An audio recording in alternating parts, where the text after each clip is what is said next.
مثابة للناس وأمنا واتخذوا من مقام إبراهيم مصلى وعهدنا إلى إبراهيم وإسماعيل أن طهرا بيتي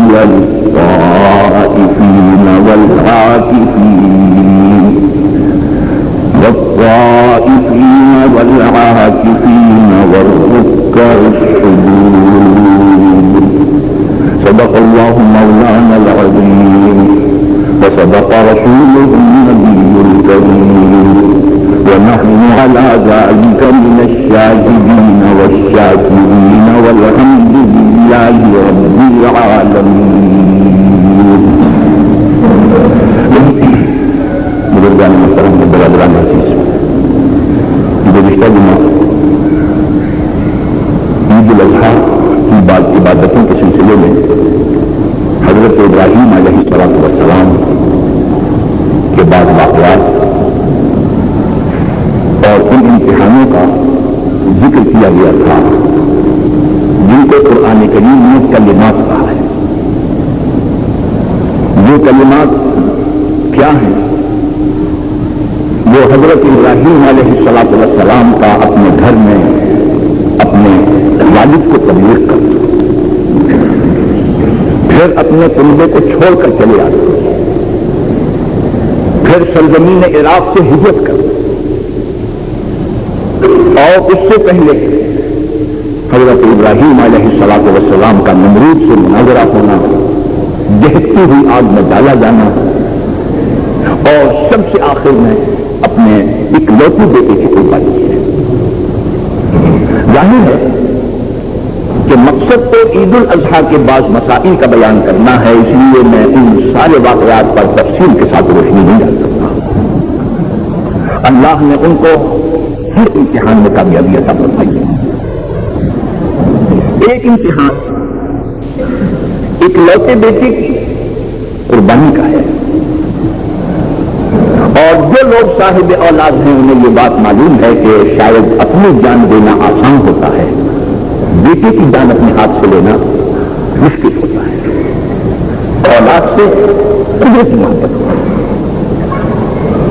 اور اس کا اندازہ لگانا مشکل ہے کہ آیا باپ کو بیٹے سے زیادہ محبت ہوتی ہے یا بیٹے کو باپ سے محبت ہوتی ہے. یہ دونوں رشتے یکساں ہیں. میں نے یہ بات اس لیے کی کہ حضرت یعقوب علیہ السلام کا کیا حال ہوا ہے جب ان کا بیٹا ان سے جدا ہو گیا. حضرت یوسف علیہ السلام روتے روتے حضرت یعقوب علیہ السلام کی بیماری لگ گئی ہے، اور اسی لیے خصوصیت کے ساتھ حضرت یعقوب علیہ السلام کا جو غم ہے اپنے بیٹے کی جدائی پر وہ ضرب المثل ہو گیا. تاریخ میں ایک واقعہ لکھا ہے کہ اورنگزیب عالمگیر رحمت اللہ علیہ، اس لیے کہ بعض سلاطین اور بادشاہوں میں بھی ایسی شخصیتیں ہیں کہ جن کو رحمت اللہ علیہ ہی کہا جائے. وہ بڑے زبردست عالم ہیں، متقی ہیں، پرہیزگار ہیں. جب یہ برسر اقتدار آئے ہیں تو ان کے بھائی کے ساتھ رسا کشی کی. ان کے بھائی کا نام ہے دارا شکر. اس کی خواہش یہ تھی کہ کسی طریقے سے میرے ہاتھ میں زمام حکومت آ جائے، اور اورنگزیب عالمگیر رحمۃ اللہ علیہ کی کوشش یہ تھی کہ ان کو اقتدار ملے. ان دونوں میں کشمکش تھی.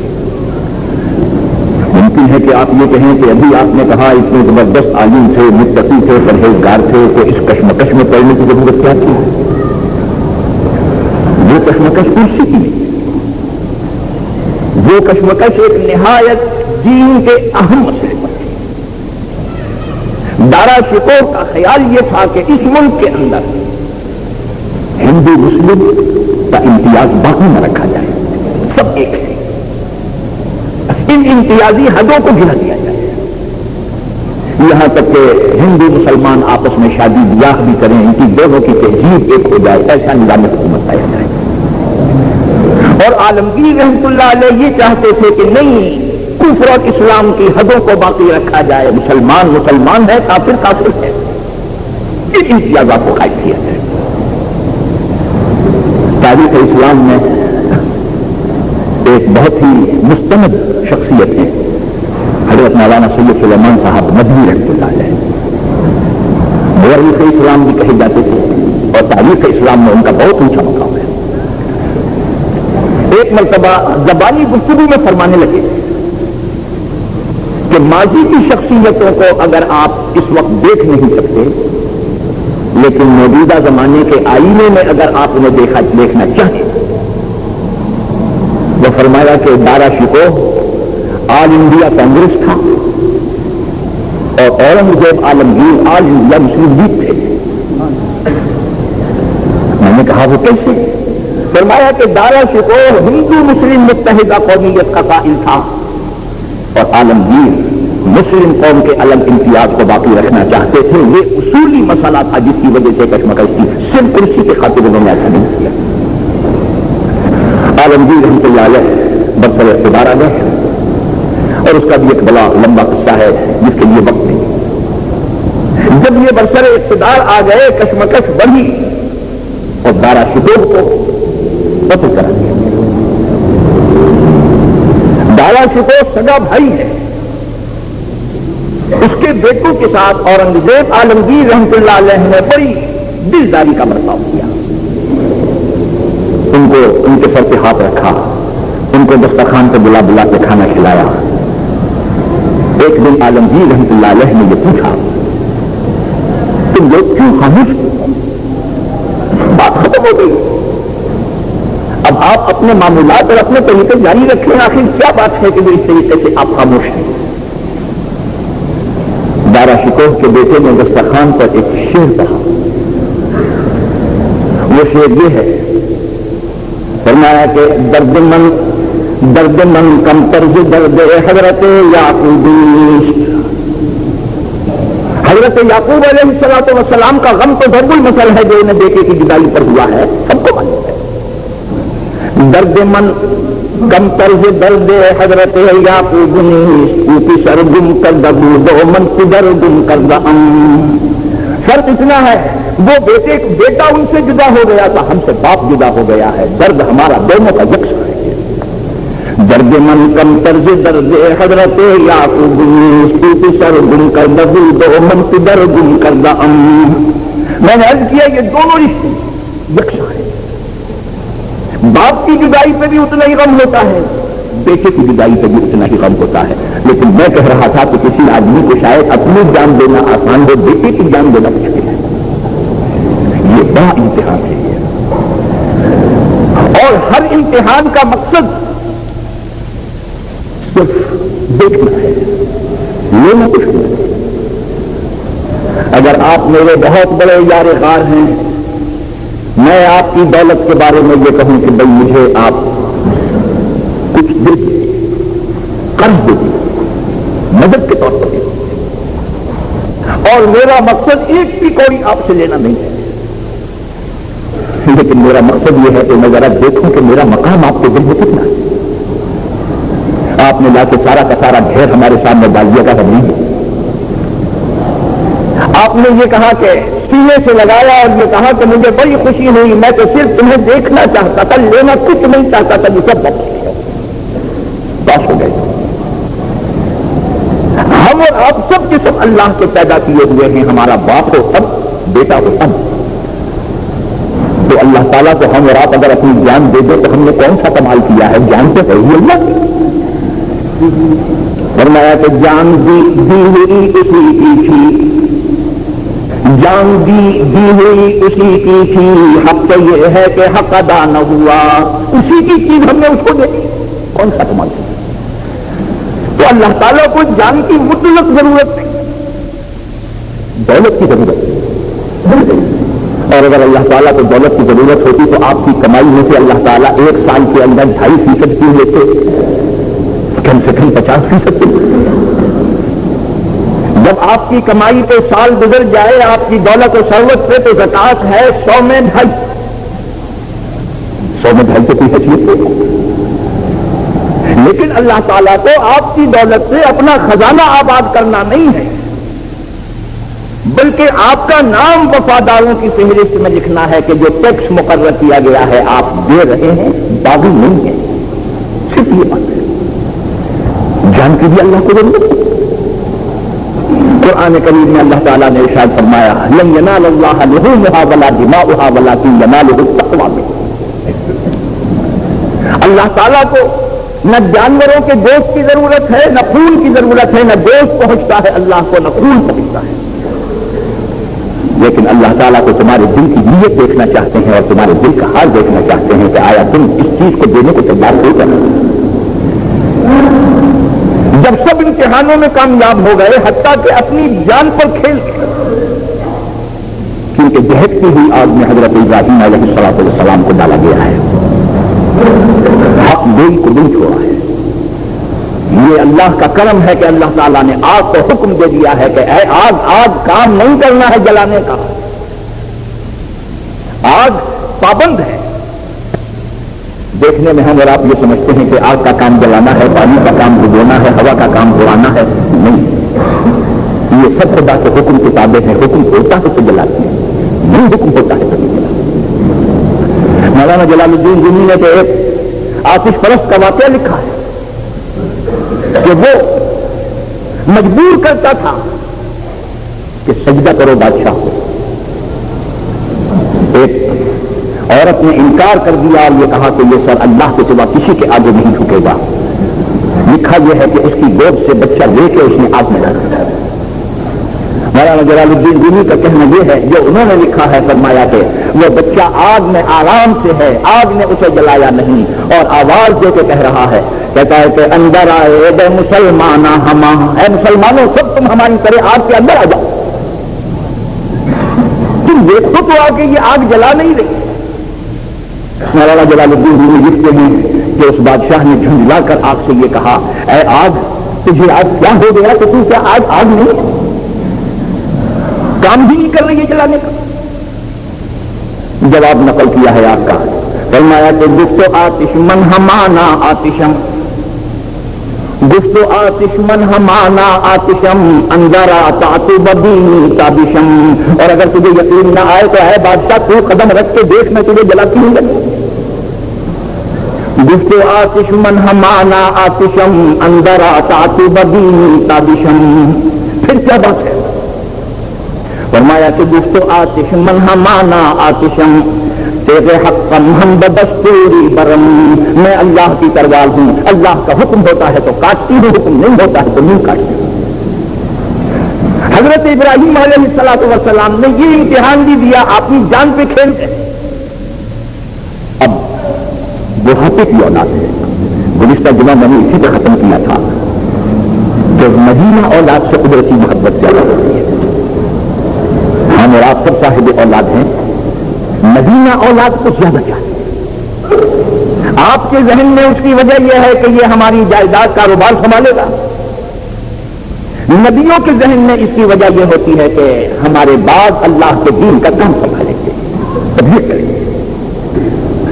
پھر بڑھاپے میں خاص طور سے محبت زیادہ ہوتی ہے، کیونکہ بڑھاپے میں انسان کی قوت کمزور ہو جاتی ہے، اولاد اس کے لیے سہارا ہے۔ حضرت ابراہیم علیہ السلام 100 سال کے قریب عمر ہے، اس لیے کہ 90 سال کی عمر میں تو نکاح کیا، اور ویسے نگینہ اولاد کی تمنا کی ہے، رب ہب لی من الصالحین، اے اللہ فرزند صالح عطا فرما دے۔ جب حضرت اسماعیل علیہ السلام پیدا ہوئے ہیں، یہ بڑھاپے کی اولاد ہیں، اکلوتے ہیں، نگینہ اولاد ہے، اور کوئی اولاد نہیں۔ یہ اور بات ہے کہ بعد میں چل کر اللہ تعالیٰ نے حضرت سارہ کو بھی ایک بیٹا عطا فرما دیا ہے جس کا نام اسحاق ہے۔ حضرت اسحاق علیہ السلام بھی حضرت ابراہیم کے بیٹے ہیں، ایک ماں سے حضرت اسماعیل، دوسری ماں سے حضرت اسحاق ہے۔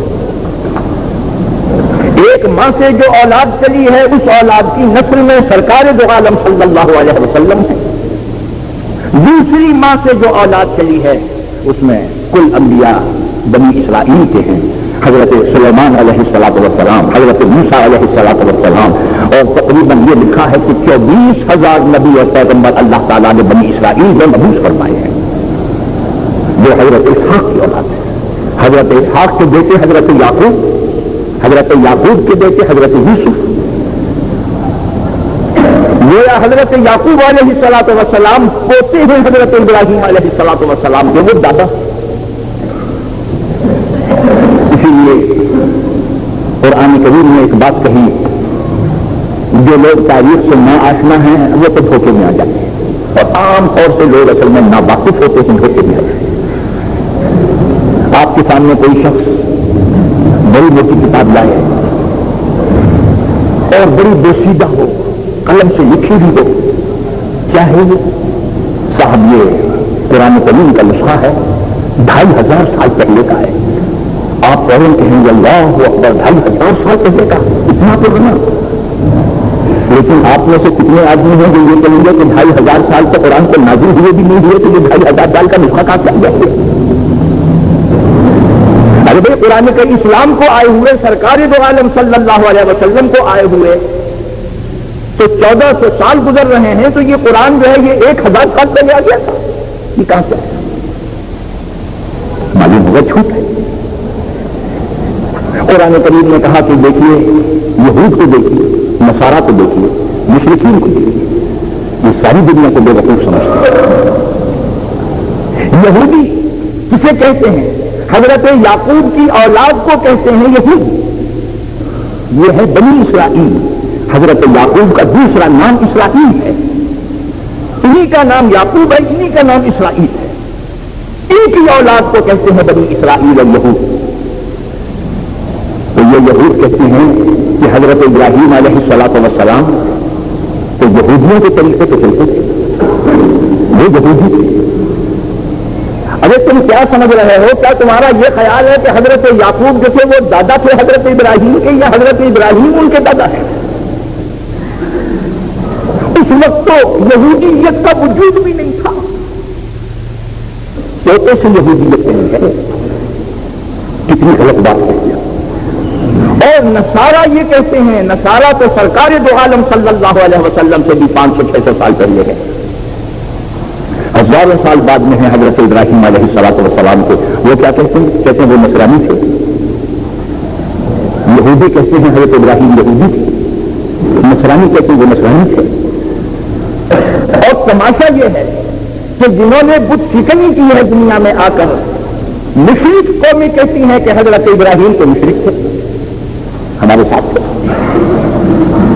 تو قرآن کریم کو اعلان کرنا پڑا، فرمایا کہ ما کان ابراہیم یہودیا ولا نصرانیا ولکن کان حنیفا مسلما وما کان من المشرکین۔ نہ وہ یہودی تھے، نہ وہ نصرانی تھے، نہ وہ مشرک تھے، ان کا دین حنیف اور دین توحید تھا۔ اب آپ اندازہ لگائیے کہ یہودیت چلی ہے پوتے سے، نصرانیت ہزاروں سال کے بعد آئی۔ یہ وہی لوگ دھوکہ کھا سکتے ہیں کہ جو اصل میں تاریخ میں جانتے ہیں اور واقعات سے واقف ہیں۔ حضرت ابراہیم علیہ السلام کو اللہ تعالیٰ نے حضرت ہاجرہ سے بیٹا عطا فرمایا ہے جن کا نام اسماعیل ہے، اور حضرت اسماعیل علیہ السلام اکلوتے بیٹے ہیں، ابھی حضرت سارہ کی اولاد نہیں۔ حضرت ابراہیم علیہ السلام کی پہلی آزمائش یہ تھی کہ آپ لے جا کر ماں بیٹے کو دونوں کو اللہ کے گھر کے قریب جا کر آباد کرتے۔ کچھ یہ خیال تھا کہ شاید کچھ ناخوشگواری ہو حضرت سارہ کے اولاد میں، ہاجرہ کے اولاد ہے، آپ ان کو لے جائیں اور اللہ کے گھر کے قریب جا کر آباد کرتے۔ یہ واقعہ تو مجھے سب بیان کرنا نہیں ہے۔ حضرت اسماعیل علیہ السلام اکلوتے بیٹے ہیں، خواب میں دیکھا ہے حضرت ابراہیم علیہ السلام، انی ارا فی المنام، نوم کے معنی عربی میں آتے ہیں نیند، منام کے معنی بھی نیند۔ انی ارا فی المنام انی اذبحک فانظر ماذا ترى، میں خواب میں یہ دیکھ رہا ہوں کہ میں اپنے بیٹے اسماعیل کو کہہ رہے ہیں کہ بیٹا ایسا میں نے دیکھا ہے خواب میں جیسے میں تمہیں ذبح کر رہا ہوں۔ انی ارا فی المنام انی اذبحک فانظر ماذا ترى۔ اب تم غور کرو گی میں نے خواب میں دیکھا ہے، تمہارا کیا خیال ہے؟ حضرت ابراہیم علیہ الصلوۃ والسلام بھی جانتے تھے کہ نبی کا خواب وہی ہے، اور جتنے لوگ نبی کی زندگی سے زیادہ قریب ہوتے ہیں اتنا ہی ان کا خواب سچا ہوتا ہے۔ جو نبی سے زیادہ قریب اس کا خواب اتنا ہی سچا ہو۔ اور بہت سے لوگ ایسے کہ جن کی زندگی سنت کے مطابق نہیں ہے، دین سے ہٹی ہوئی ہے، اس قسم کے خیالات ان کے ذہن میں آتے ہیں کہ جیسے ان کا جو خواب ہے وہ بھی ایک قسم کی وحی ہے۔ یہ لوگوں کو غلط فہمی ہے۔ آپ اپنے خواب کو کوئی اہمیت نہ دیا کریں، چاہے آپ شریعت کے مطابق خواب دیکھیں چاہے شریعت کے خلاف دیکھیں۔ شریعت کے مطابق دیکھیں تب بھی، شریعت کے خلاف دیکھیں تب بھی آپ کا خواب خواب ہے۔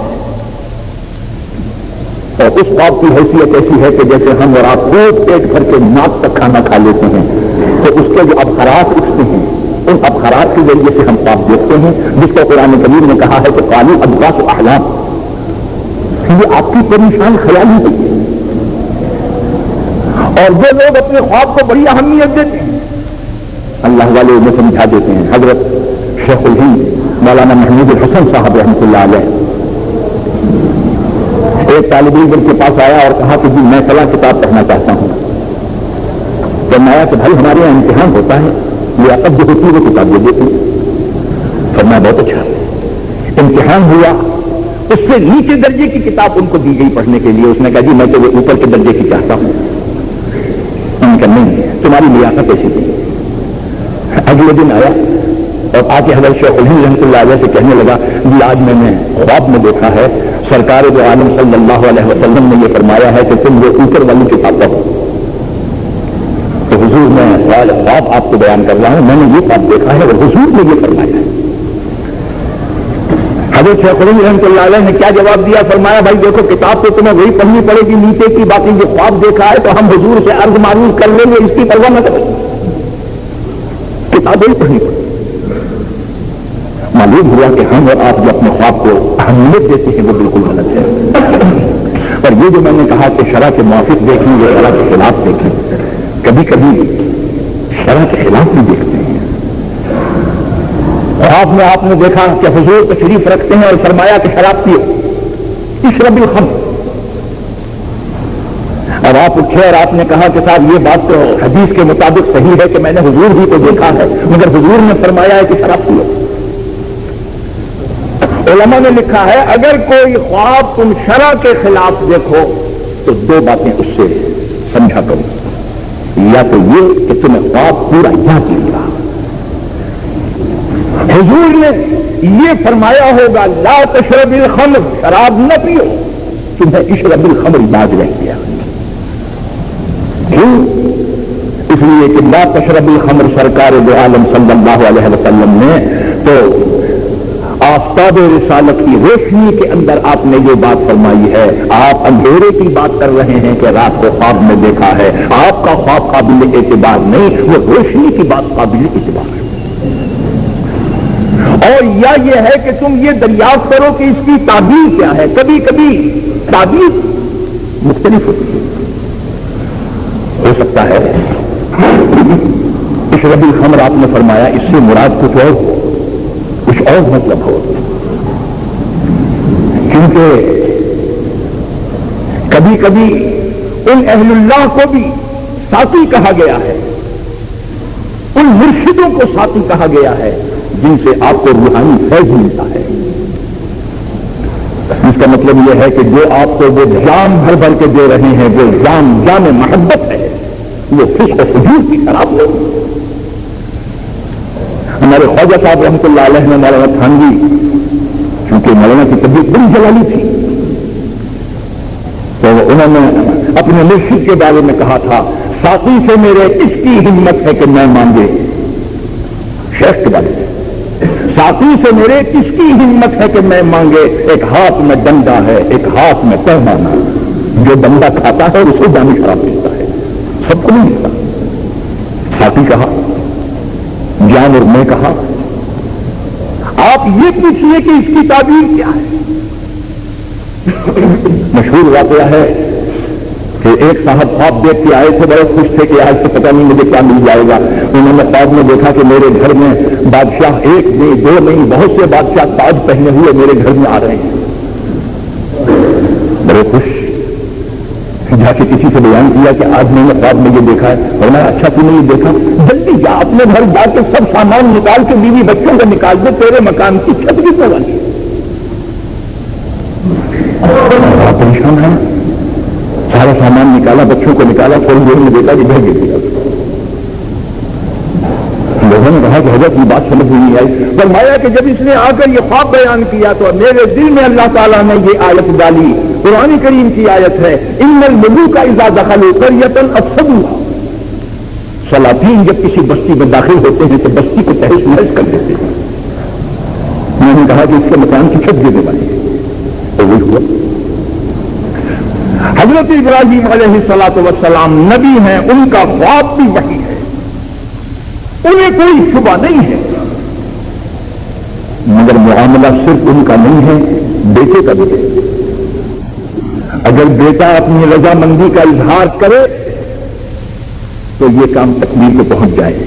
اسی لیے فرمایا سمجھو ماذا کرا، تم غور کرو اور کیا رائے ہے بتاؤ. حضرت اسماعیل علیہ الصلوۃ والسلام پیغمبر زادے بھی ہیں اور خود بھی پیغمبر بننے والے ہیں. ہونہار بربا کے چکنے چکنے پاؤں، جس کو اللہ تعالیٰ آگے چل کے نبوت عطا فرمانے والے ہیں. جب وہ ماں کی گود میں پرورش پاتا ہے اس وقت بھی اس میں وہ صلاحیتیں ہوتی ہیں جو ہم نے اور آپ نے بڑے ہو چکی تھی.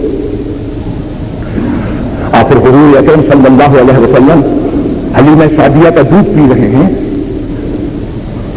یہ تو کوئی زمانہ ہوش کا زمانہ نہیں ہے، مگر حدیث میں آتا ہے کہ حضور اکرم صلی اللہ علیہ وسلم ایک طرف کا دودھ پی کر اپنا پیٹ بھر لیتے تھے اور دوسری طرف کا دودھ اپنے دودھ شریک بھائی جو حلیمہ سعدیہ کا بیٹا تھا اس کے لیے چھوڑ دیتے تھے. آپ بتائیے، ہمیں اور آپ کو تو ہم سمجھدار ہو جاتے ہیں، اس کے باوجود بھی ہمیں اور آپ کو اتنی عقل تو نہیں ہوتی اور اتنا شعور نہیں ہوتا ہے کہ بھائی اپنے بھائی کے لیے بھی کچھ چھوڑو. لیکن انبیاء کرام علیہم الصلوۃ والسلام گہوارے کے اندر ہوتے ہیں، ان کی عقل و شعور ہم سے اور آپ سے بھی زیادہ ہوتی ہے. حضرت اسماعیل علیہ الصلوۃ والسلام نے جواب دیا، فرمایا کہ قال یا ابت افعل ما تؤمر ستجدنی ان شاء اللہ من الصابرین. اے میرے ابا جان، یا ابت کا ترجمہ بالکل صحیح یہی ہے، اے میرے ابا جان. یہ تہذیب کا لفظ ہے. یہی لفظ قرآن کریم نے نقل کیے ہیں جب حضرت ابراہیم اپنے باپ کو نصیحت کر رہے ہیں. یا ابت لا تعبد الشیطان، اے میرے ابا جان آپ شیطان کا کہنا نہ مانیں. یا ابت انی اخاف ان یمسک عذاب من الرحمن فتکون للشیطان ولیا. اے میرے ابا جان، بار بار اے میرے ابا جان. یہ تہذیب قرآن کی تہذیب ہے. کافر باپ کو بھی اگر نصیحت کرو تو اس کا جو بڑا رشتہ ہے اس کو فراموش نہ کرو. بحیثیت بیٹے کہ تمہیں بہرحال اس کی تہذیب کر اس کا ادب کرنا ہے. فرمایا کہ یا ابت افعل، اے میرے بجان بھی آپ نے کیا بات مجھ سے کہی کہ تمہاری کیا رائے ہے؟ جو کچھ آپ نے خواب میں دیکھا ہے وہ خدا کا حکم ہے، آپ اسے فوراً کریں. یا ابت افعل ما تؤمر، اور رہا میرا معاملہ ستجدنی انشاءاللہ من الصابرین، تو آپ مجھے انشاءاللہ اپنا مطیع فرما بردار دیکھیں گے. چھری چلے گی تو گردن ہٹائیں گے. حضرت ابراہیم علیہ الصلوۃ والسلام اس امتحان کے لیے تیار ہو گئے.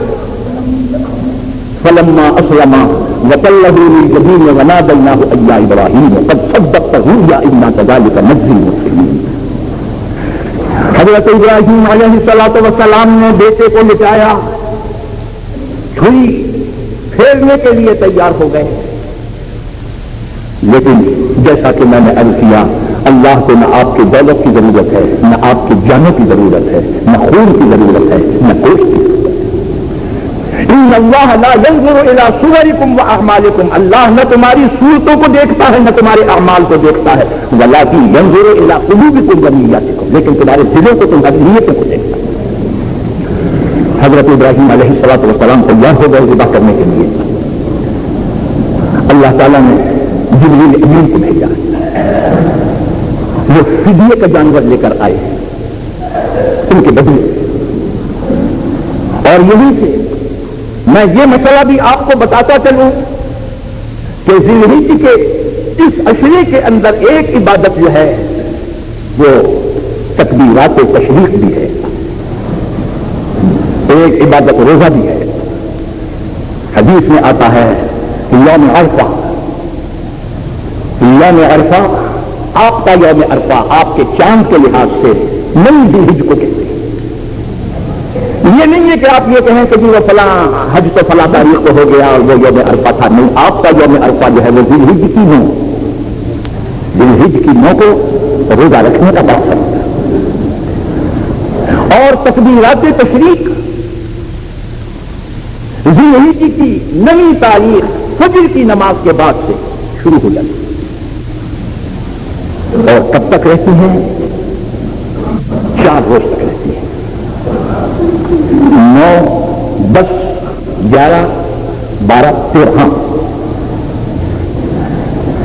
جی، یہ 24 نمازوں تک رہتی ہیں. 25 یہ 5 دن ہو گئے تو 5 5 25 ہونا یہ چاہیے کہ 25 نمازوں میں تکبیر تشریق ہو، مگر 2 کون سی؟ ایک مغرب ایک عشاء. یعنی ذوالحجہ کی نئی تاریخ کو فجر کے بعد سے آپ شروع کریں گے اور 13 تاریخ عصر پر ختم کر دیں گے مغرب عشاء. یہ تکبیر تشریق کیا ہے؟ یہ 3 جملے ہیں. اللہ اکبر اللہ اکبر ایک، لا الہ الا اللہ واللہ اکبر 2، اللہ اکبر وللہ الحمد 3. تکبیرات تشریق کی تاریخ یہ ہے، اس کا پس منظر یہ ہے کہ جب حضرت ابراہیم علیہ السلام نے لٹایا ہے ان کو ذبح کرنے کے لیے تو انہوں نے تکبیر پڑھی. تکبیر کے معنی آتے ہیں اللہ اکبر کہنا، تحلیل کے معنی آتے ہیں لا الہ الا اللہ کہنا، تحمید کے معنی آتے ہیں خدا کی حمد بیان کرنا. تکبیر تشریق میں یہ 3 جملے ہیں، تکبیر تحلیل تحمید. حضرت ابراہیم علیہ السلام چھری پھیرنے سے پہلے فرما رہے ہیں اللہ اکبر اللہ اکبر. اتنے میں جبریل امین آئے اور جبریل امین نے آ کر کہا لا الہ الا اللہ واللہ اکبر.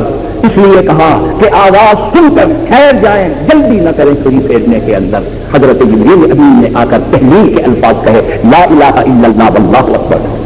حضرت اسماعیل علیہ السلام جو لیتے ہوئے ہیں، جب انہوں نے یہ دونوں کے کلمات سنے تو انہوں نے خدا کا شکر ادا کیا ہے کہ میرے بدلے میں اللہ تعالیٰ نے کوئی فدیہ بھیج دیا ہے. فرمایا اللہ اکبر وللہ الحمد.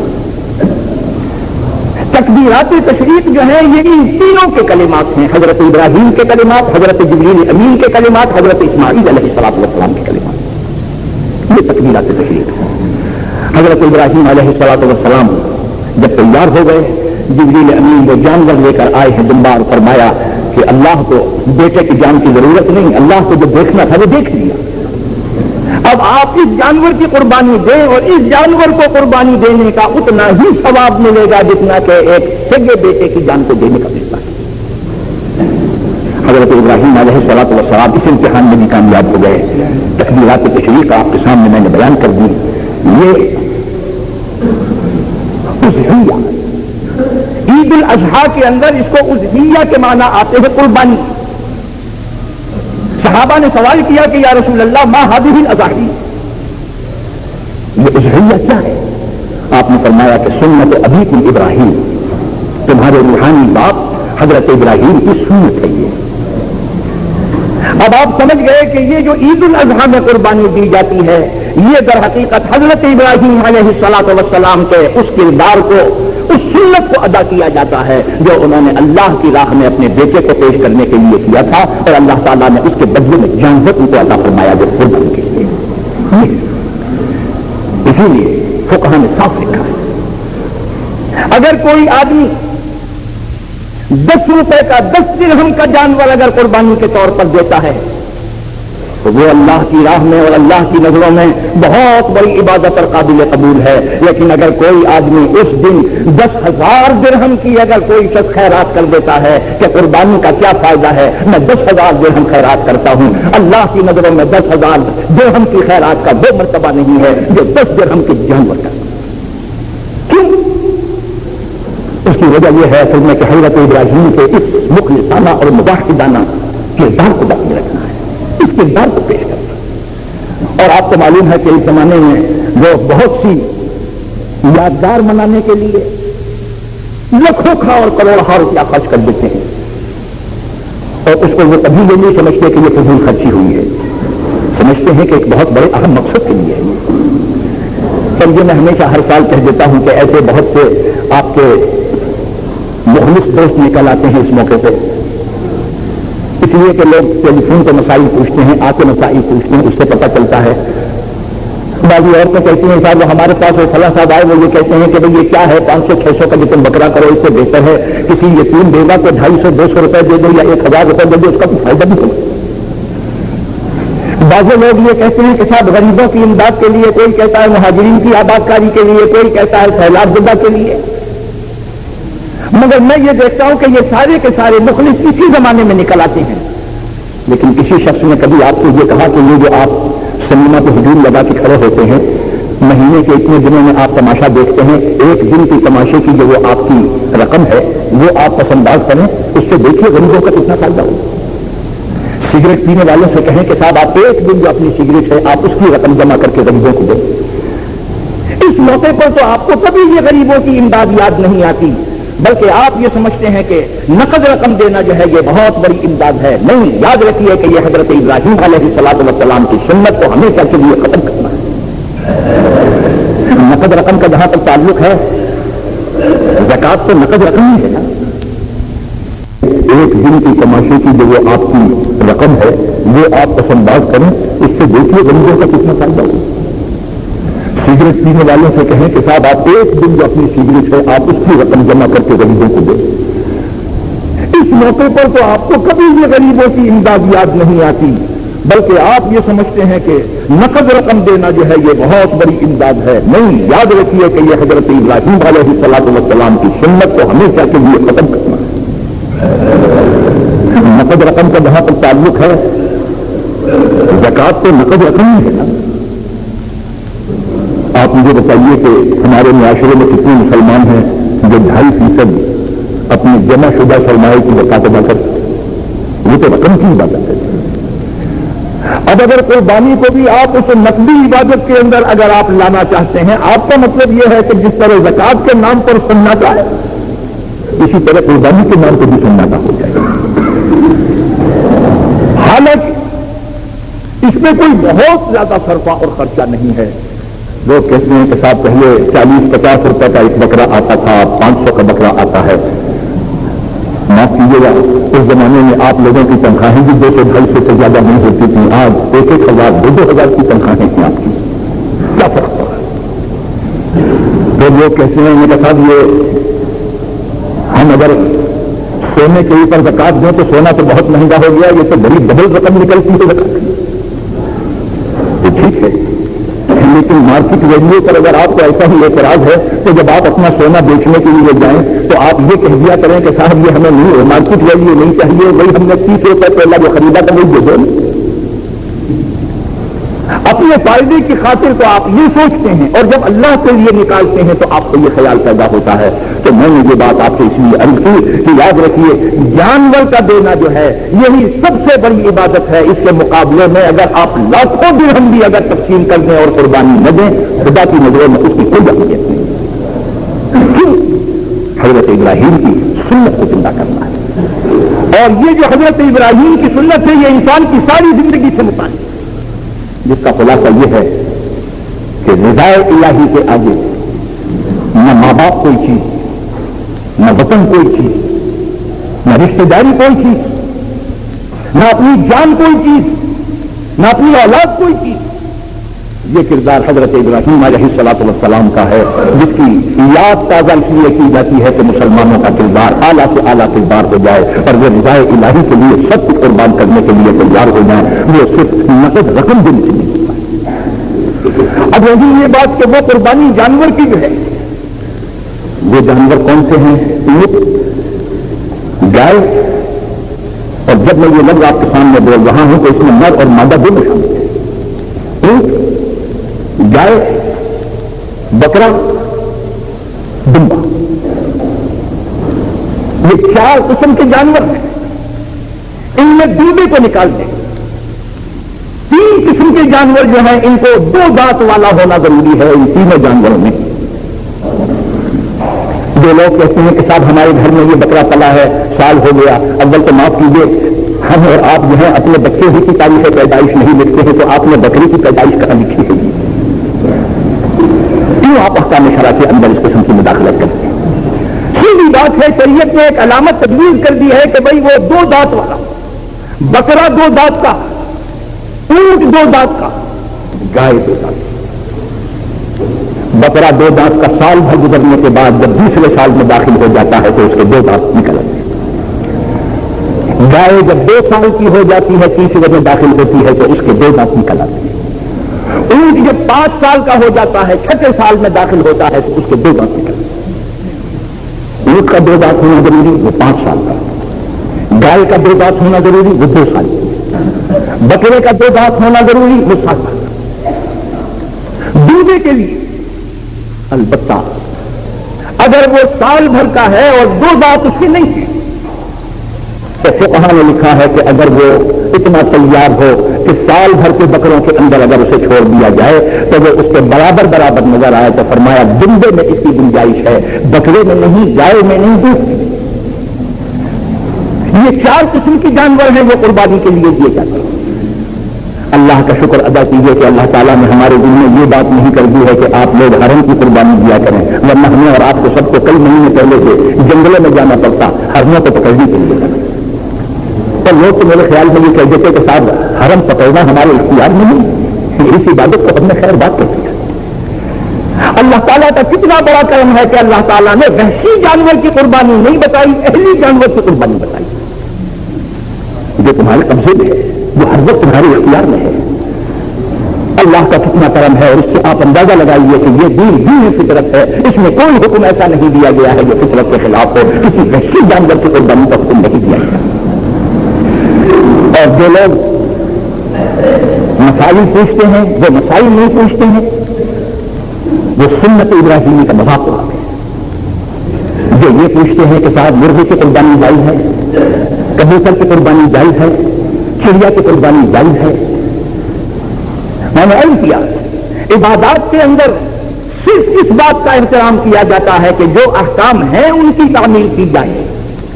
ان جانوروں کے علاوہ جو ہے کسی جانور کی قربانی نہیں ہے، صرف اتنا ہے دمبا اور بکرا فی کا 1، اور گائے میں 7 حصے، اونٹ میں 7 حصے۔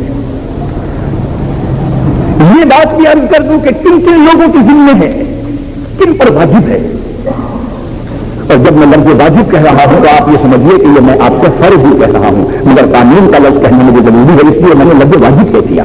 عملاً فرض ہے، کن لوگوں پر ہے؟ شریعت کی اصطلاح میں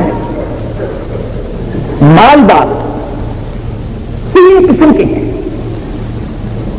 آپ کی نظر میں تو ایک ہی شخص مالدار ہے جس کو آپ لوگ سرمایہ دار کہتے ہیں، دوسرے کو غریب کہتے ہیں۔ اسلام میں تو ایسی کوئی تقسیم نہیں ہے۔ اسلام نے جو ہمیں تقسیم دی ہے، ہم تو اسلام کے قربان ہوتے ہیں، اس لیے کہ غریب سے غریب آدمی بھی الحمدللہ وہ بھی مالدار ہے۔ شریعت اسلامیہ نے کہا کہ مالدار کی 3 قسمیں ہیں۔ ایک مالدار وہ ہے کہ جس کے قبضے میں 7.5 تولے سونا یا 52.5 تولے چاندی یا نقدی یا مالی تجارت، یا اتنا سونا یا اتنی چاندی یا اس کے برابر مالی تجارت یا اس کے برابر نقدی آپ کے پاس ہو اور سال گزر جائے تو آپ پر زکات فرض ہو جاتی ہے، آپ صاحب نصاب زکات کہلاتے ہیں۔ صاحب نصاب زکات کے لیے زکات پر قربانی واجب، صدقۃ الفطر بھی واجب، تین چیزیں واجب۔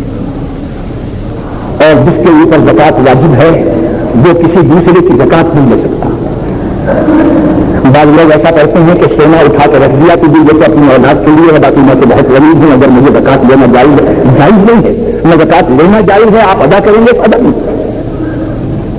جو صاحب نصاب زکات ہو، زکات پر قربانی واجب، صدقۃ الفطر واجب، زکات لے نہیں سکتا پھر میں قربانی لے نہیں سکتا، صدقۃ الفطر لے نہیں سکتا۔ یہ ایک نمبر ہے۔ نمبر دو کا مالدار وہ ہے قانون کی روح سے اس سے زکات نہیں ہے، قانون کی روح سے زکات نہیں ہے۔ کیوں؟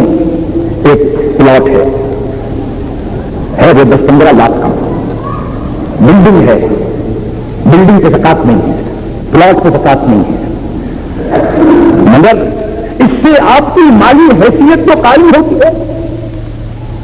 جب آپ کے قبضے میں اتنی بڑی ملکیت ہے، اگرچہ قانوناً اس پر زکات نہیں ہے، یا آپ کے گھر میں قالین ہیں، فرش ہیں، اعلیٰ درجے کا فرنیچر ہے، آپ کے پاس کار ہے، کار کو زکات نہیں، ہر وہ مشین کہ جو آپ کو استعمال کے لیے ہو یا اس مشین کے ذریعے سے آپ کی معاش چلتی ہو، اس مشین کی زکات نہیں۔ موٹر رکشہ آپ کے پاس ہے، آپ اس کے ذریعے سے کماتے ہیں، تو موٹر رکشہ جب سال بھر گزر جائے گا چاہے وہ 20,000 کا ہو، لیکن اس پہ زکات نہیں ہے، اس لیے کہ وہ آپ کا ذریعہ معاش ہے، اس کی مالیت پہ زکات ہے۔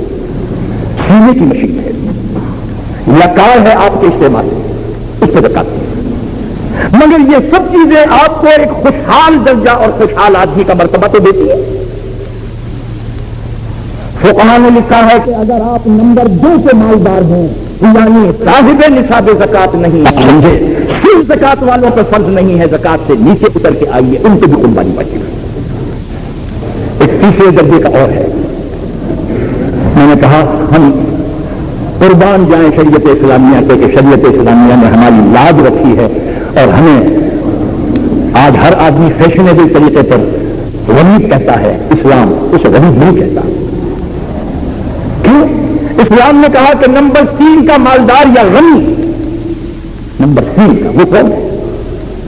فرمایا کہ وہ ہے سونا اس کے پاس نہیں، چاندی اس کے پاس نہیں، مالی تجارت اس کے پاس نہیں، مکان اس کے پاس نہیں، اور کوئی چیز اس کے پاس موجود نہیں، مگر خدا کا شکر ہے کہ کھانے کے لیے خوراک موجود ہے، اور ابھی سوال کی نوبت نہیں آئی ہے۔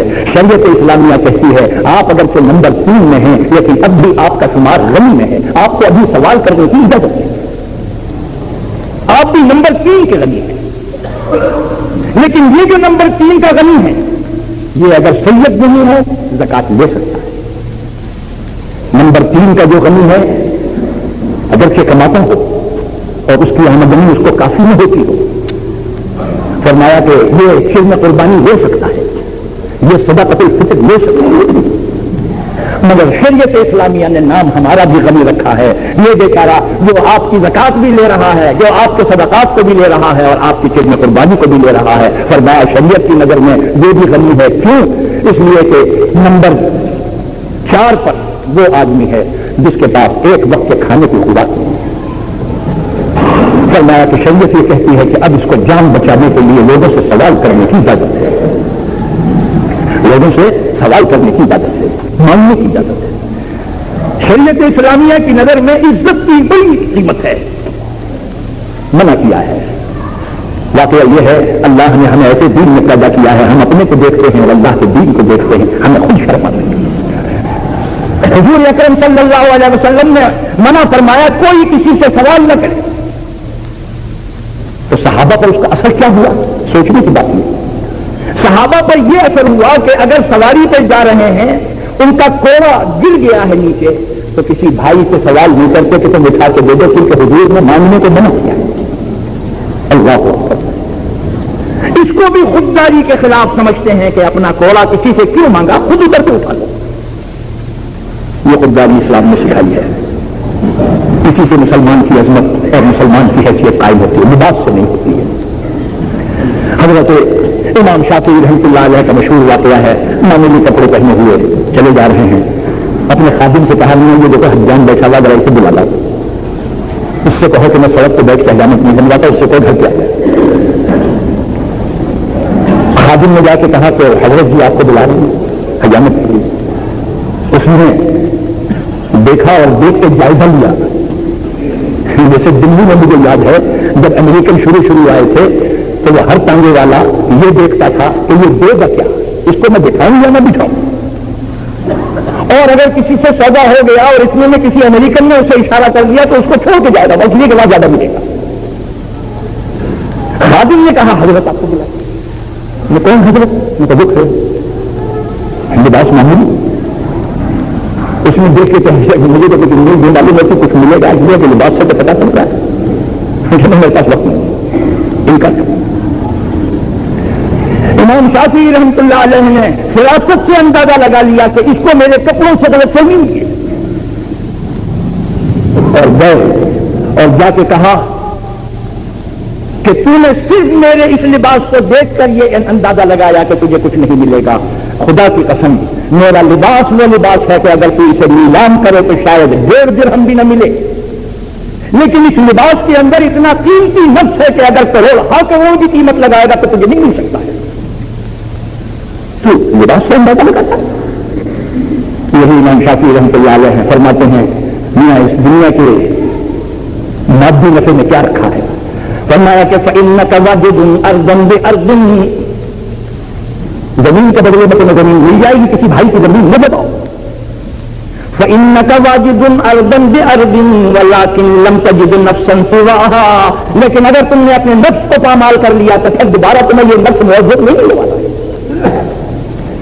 صحابہ کرام ایک دوسرے سے کوڑا بھی نہیں مانگتے تھے، اپنے یہ بھی نہیں کہتے تھے کہ فلاں چیز اٹھا دو، عزت نفس کے خلاف۔ میں یہ بات عرض کر رہا تھا، اسلام نے کہا کہ اب جب اس کے پاس نہیں ہے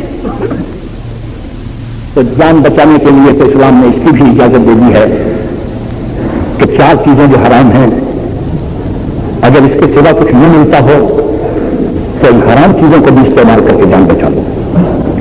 انما حرم علیکم المیتۃ والدم ولحم الخنزیر وما اہل لغیر اللہ بہ، مردہ اور خون، لحم خنزیر اور جو غیر اللہ کے نام پر کل کیا جاتا ہے، یہ چیزیں حرام ہیں، لیکن فرمایا کہ اگر جان جانے کا خطرہ ہے تو بقدر ضرورت جس سے جان بچ سکے ان چاروں میں سے استعمال کی جا سکے۔ لیکن میرے دوستو آپ اسلام کے کرامت کا اندازہ لگائیے، اسلام کی خوبی کا اندازہ لگائیے۔